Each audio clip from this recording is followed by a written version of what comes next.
अपने ही देश की राजधानी दिल्ली में घुसने देने के लिए मोदी और अमित शाह की सरकार तैयार नहीं है। जहां मैं खड़ा हुआ हूं वहां पर पिछले 2 दिन में आंसू गैस के गोले बरसाए गए हैं, पानी की बौछारें की गई हैं, लाठीचार्ज भी किया गया है। बोलते रहिए। यहाँ सीपीएम स्टेट पेज हरियाणा पे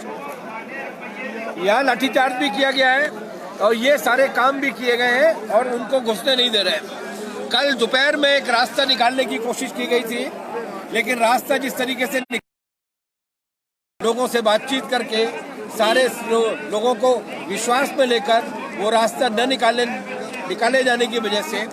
एक दूर कहीं मैदान, निरंकारी मैदान, जिसके बारे में हमने आज आपको दोपहर में दिखाया था,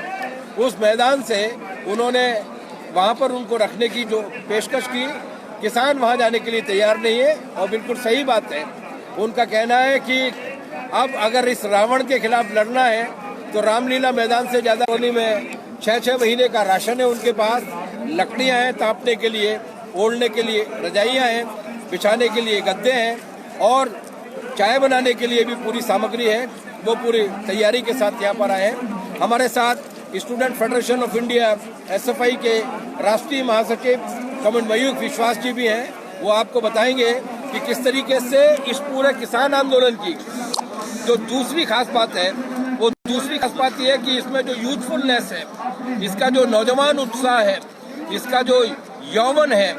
वो दरअसल देश के किसान आंदोलन का यौवन है। और अगर ये यौवन और किसान दोनों ही जाग उठेंगे, सरकार को सबक सीखना पड़ेगा। कॉरपोरेट के टेलीविजन चैनलों पर कब्जा करके जनता को गुमराह करने की उसकी गलतफहमियों को दूर करेंगे। इसलिए अब मैं बाकी की बातें करने के लिए स्टूडेंट फेडरेशन ऑफ इंडिया के राष्ट्रीय महासचिव मयूख विश्वास जी से कहूँगा कि वो आए और बताएं कि उनके तजुर्बे क्या है। मयूख विश्वास, आप देख रहे हैं और हिंदुस्तान की आवाम, उसको उन लोगों को क्या होगा आप देखिए चल रहा है, और दूसरी तरफ लोगों के पास खाने का पैसा नहीं है, और दूसरी तरफ ये जो नीति जो नया जो पीसीबी लागू कर रहा है सरकार, ये एक के बाद एक हमारे देश का जनता को खत्म करने वाला ये जो नीति है। तो हम लोग कहना चाहते हैं ये बात, ये जो मजदूर, किसान, छात्र, युवा, हम लोग को एक साथ ये लड़ाई लड़ना है और इसलिए हम लोग यहाँ पर समर्थन ज्ञापन कर रहे हैं। और हम लोग अब ये भी देख रहे हैं जो अच्छे दिन का वादा मोदी जी ने कहा था, अब अच्छे दिन क्या हो गया है, लोगों को बेरोजगार जो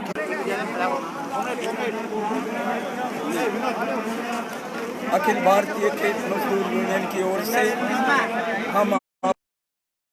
किसान सभा को बहुत बधाई देते हैं कि आप